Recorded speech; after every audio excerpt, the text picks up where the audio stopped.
السلام علیکم، ڈاکٹر وسیم آپ سے مخاطب ہے۔ ہمیں جوائن کرنے کا شکریہ۔ آج 15 اپریل 2020 ہے۔ میں ایک جنرل فزیشین ہوں اور امریکہ کی ریاست کیلیفورنیا میں پریکٹس کرتا ہوں۔ ڈاؤ میڈیکل کالج کا گریجویٹ ہوں۔ کورونا وائرس کے حوالے سے یہ ہماری 6ٹھی ویڈیو ہے۔ کچھ دوستوں نے درخواست کی کہ اس مرض کی علامات اور علاج کے حوالے سے کچھ رہنمائی مل جائے تو لاکھوں لوگوں کا بھلا ہو سکتا ہے۔ چنانچہ یہ سوچ کر اس ویڈیو کو مرتب کیا گیا ہے۔ اس ویڈیو میں ہم نے مرض کی عام علامات کے ساتھ ساتھ مریض کی دیکھ بھال، ہلکی اور شدید بیماری کی علامات، گھر میں رہتے ہوئے علاج، اسپتال میں لے جانے والی علامات اور اپنے مدافعتی نظام کو کس طرح بہتر بنانا ہے اس پر گفتگو کی ہے۔ لیکن چونکہ احتیاط علاج سے بہتر ہے، اس لیے یہاں یہ یاد دہانی ضروری ہے کہ ہمیں ہر ممکن کوشش کرنی چاہیے کہ ہم اس مرض کا شکار ہونے سے بچ جائیں۔ گھروں میں کوارنٹین کرنا، منہ اور ناک کو ماسک یا کسی موٹے کپڑے سے ڈھانپ کر رکھنا اور صابن سے بار بار ہاتھ دھونا اس مرض سے بچنے میں مدد دیتے ہیں۔ اس لیے ان احتیاطی تدابیر کو زیادہ سے زیادہ کریں اور عادت بنائیں تاکہ اسی میں ہماری عافیت ہے۔ اغلب امکان یہی ہے کہ ایک بہت بڑی تعداد اس مرض میں مبتلا ہوگی۔ وائرس نمونیا کا موجب بنتا ہے جو پھیپھڑوں کا انفیکشن ہے۔ 99% لوگوں کو کھانسی اور بخار ہوتا ہے۔ اس کے ساتھ ساتھ شدید کمزوری، بھوک کا نہ لگنا، سانس کا اکھڑنا اور جسم میں شدید درد ہوتا ہے۔ کھانسی عموماً خشک ہوتی ہے مگر کچھ لوگوں میں بلغم کے ساتھ بھی ہو سکتی ہے۔ کچھ لوگوں میں گلے میں خراش، سر درد، کپکپاہٹ، ناک بند ہونا اور متلی قے اور دست کی علامات بھی اس مرض کی شروعات کا پیش خیمہ ہو سکتی ہیں۔ 80% لوگ اس مرض سے اپنی مدافعتی نظام کی بنیاد پر صحت یاب ہو جاتے ہیں۔ مرض عموماً 2 سے 6 ہفتے تک جاری رہ سکتا ہے۔ 20% لوگ شدید مرض کا شکار ہوتے ہیں۔ ان کا مدافعتی نظام اتنا کارگر نہیں ہوتا کہ وہ وائرس کو شکست دے سکے۔ ایسے لوگ عموماً 30 سال کی عمر سے زیادہ کے ہوتے ہیں، جن میں پہلے سے موجود مختلف بیماریاں مثلاً دمے کا مرض، ڈائبٹیز یا ذیابیطس اور دل کے امراض اور کینسر کے امراض ان کے مدافعتی نظام کو کمزور کیے ہوئے ہوتے ہیں۔ اسی طرح سگریٹ نوشی اس مرض کو کئی گنا زیادہ شدید کرتی ہے اور نمونیا کا موجب بنتی ہے۔ اس لیے اس عادت کو فوراً چھوڑ دینا چاہیے۔ جن لوگوں کو مائلڈ یا ہلکی علامات ہوں وہ پیراسیٹامول لے سکتے ہیں، جو پیناڈول اور ٹائلینول کے نام سے ملتی ہیں۔ یہ بخار اور درد کی شدت کم کرنے میں کام آتی ہیں۔ جگر کے مریض کے لوگ پیناڈول لینے سے پہلے اپنے ڈاکٹر سے رجوع کریں۔ لوگ پوچھتے ہیں کہ کیا دوسری طرح درد کی دوائیں مثلاً بروفین، پونسٹن اور نیپروسن اس مرض میں استعمال کی جا سکتی ہیں؟ اس پر سائنٹیفک کمیونٹی میں اختلاف ہے، اس لیے ہم اس کا استعمال تجویز نہیں کرتے۔ لیکن جو لوگ یہ ادویات پہلے سے جوڑوں کے درد یا کسی اور دوسری وجہ سے لیتے آئے ہیں وہ یہ دوائیں جاری رکھ سکتے ہیں۔ کھانسی چونکہ کافی شدید ہوتی ہے، اس لیے مریض کو عموماً کھانسی کے شربت کی ضرورت ہوتی ہے۔ میں ہلکی کھانسی میں ڈیکسٹرومیتھورفن اور زیادہ کھانسی میں کوڈین والا سرپ استعمال کرتا ہوں۔ کچھ کھانسی کے شربتوں میں ایسی ادویات ہوتی ہیں جو بند ناک کو کھولتی ہیں مگر ساتھ ہی ساتھ بلڈ پریشر بھی بڑھاتی ہیں۔ اس لیے بہتر ہوگا کہ آپ اپنے معالج سے اس معاملے میں کنسلٹ کریں کہ آپ کو کون سا شربت پینا بہتر رہے گا۔ جیسا کہ ہم نے پہلے کہا، اس مرض میں مبتلا 80% افراد گھر میں ریسٹ کرنے اور ضرورت کے تحت پیراسیٹامول اور کھانسی کا شربت پینے اور اچھی خوراک کھانے سے صحت یاب ہو جائیں گے۔ یہاں خوراک کے بارے میں 2 الفاظ کہنا چاہوں گا۔ لوگ اس بیماری میں کافی کمزور ہو جاتے ہیں۔ انفیکشن اور بخار میں ان کا میٹابولزم بڑھا ہوا ہوتا ہے اور بھوک نہ لگنے کی وجہ سے وہ کچھ کھا پی بھی نہیں رہے ہوتے۔ اس لیے کوشش کرنی چاہیے کہ ایسے شخص کو زیادہ کیلوری والے ہائی پروٹین کھانے دیے جائیں، نہ کہ بدمزہ ہڈی والے سوپ اور دودھ ڈبل روٹی جو کہ ہمارے یہاں رواج ہے۔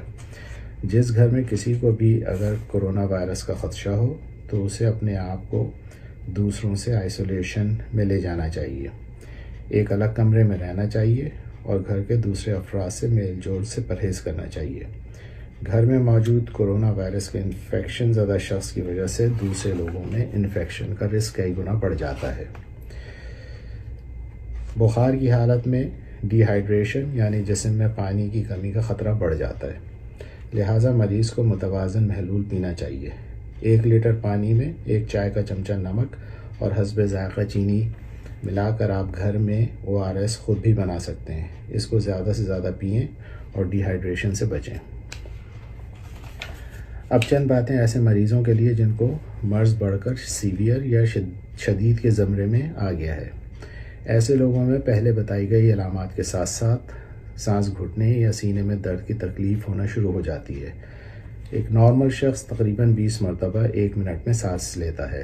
سانس کا اندر سینے میں آنا اور جانا ایک بار گنا جاتا ہے۔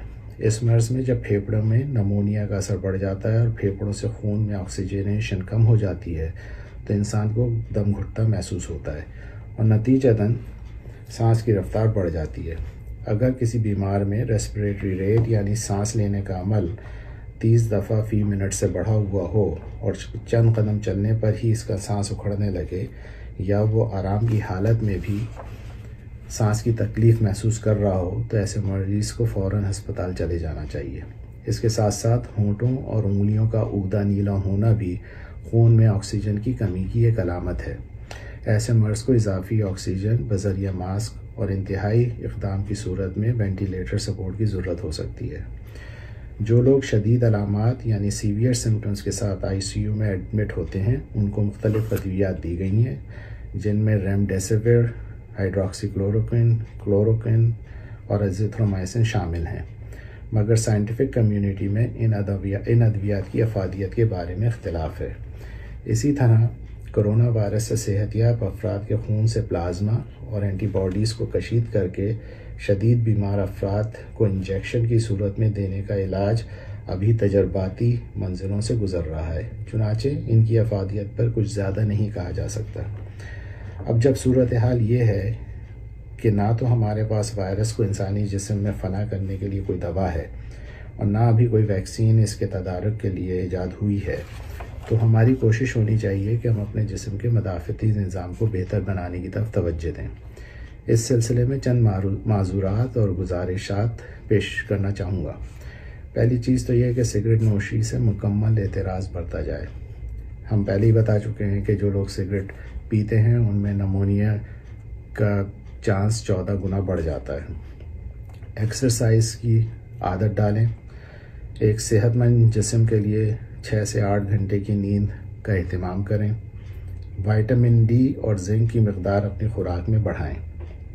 جو لوگ سپلیمنٹس نہیں خرید سکتے وہ دال، گوشت، میوہ جات اور انڈوں کو اپنی خوراک میں شامل کر کے زنک حاصل کر سکتے ہیں، اور 15 منٹ روز دھوپ میں بیٹھنے سے ان کی کھال وائٹامن ڈی مناسب مقدار میں بنا سکتی ہے۔ میڈیٹیشن ایک امپورٹنٹ ایلیمنٹ ہے جو کہ آپ کی روحانیت کو امپروو کرتا ہے، آپ کو اسپریچولی اس قابل بناتا ہے کہ آپ کسی بھی بیماری سے لڑنے کی استطاعت آپ میں بہتر ہو۔ میڈیٹیشن لوگ مختلف طریقوں سے کرتے ہیں، کچھ لوگ دعا کرتے ہیں، کچھ لوگ نمازیں پڑھیں گے، کچھ لوگ چرچ جائیں گے، کچھ لوگ مسجدیں جائیں گے۔ یوگا کے طریقے بھی سائنٹیفکلی مختلف بیماریوں میں افادیت کی طرف اشارہ کر چکے ہیں، تو آپ جس طرح بھی میڈیٹیشن کرنا چاہیں اسے اپنی روزمرہ کا معمول بنائیں۔ کورونا سے متاثر افراد کو گہرے سانس لینے کی ترغیب دینی چاہیے، یہ ایک بہت ضروری بات ہے۔ صحت مند افراد کو ابھی سے اپنے تنفس سے متعلق عضلات کو مضبوط کرنے پر کام کرنا شروع کر دینا چاہیے۔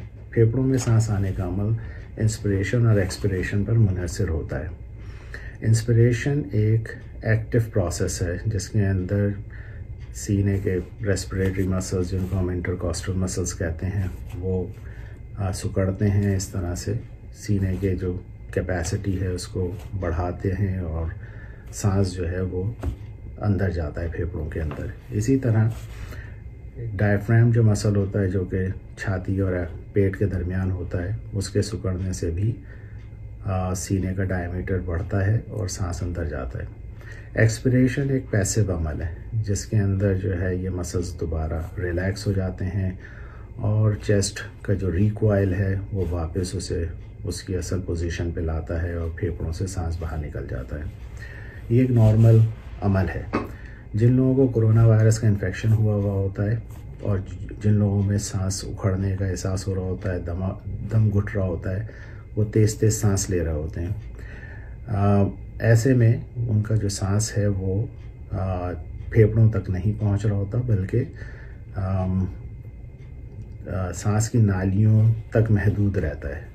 تو کوشش کرنی چاہیے کہ مریض جو ہے وہ گہرے سانس لے تاکہ آکسیجنیٹڈ ہوا جو ہے وہ اس کے پھیپھڑوں تک پہنچ سکے. اس کے لیے ٹائیکوانڈو جب میں بچپن میں سیکھتا تھا تو ہمیں اس ٹائم میں سکھایا جاتا تھا کہ آپ گہرا سانس لیں اور اس کو روکیں 5 سیکنڈ اور اس کے بعد پھر تیزی سے اس کو باہر نکالیں.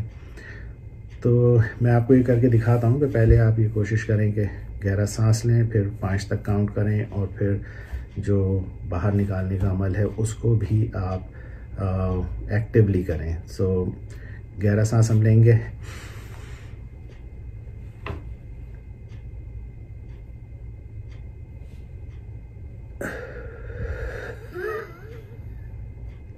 پھر گہرا سانس لیں.